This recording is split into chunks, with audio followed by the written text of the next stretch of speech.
నమస్కారం. ఘంటారావానికి స్వాగతం. ముందుగా ప్రధానాంశాలు. ఫోన్ ట్యాపింగ్ వ్యవహారంలో తవ్వే కొద్దీ కొత్త విషయాలు. ఎస్ఐని ఏమార్చి ఎమ్మెల్సీ వెంకట్రామిరెడ్డి సొమ్ము తరలింపు.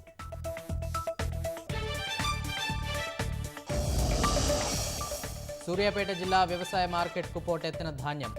లారీలు, ట్రాక్టర్లు బారులు తీరడంతో వాహనదారులకు అంతరాయం. హైదరాబాద్ రాచకొండ పరిధిలో 2 వేర్వేరు ప్రమాదాలు. 3 దుర్మరణం, మరో 6గురికి గాయాలు.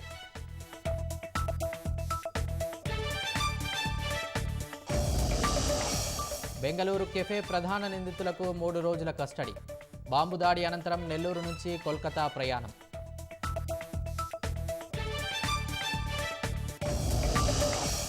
ఇజ్రాయిల్పై డ్రోన్లు, క్షిపణులతో దాడికి ఇరాన్ సమాయత్తం. ఎదుర్కొనేందుకు సిద్ధమైనట్లు నెతన్యాహు ప్రకటన.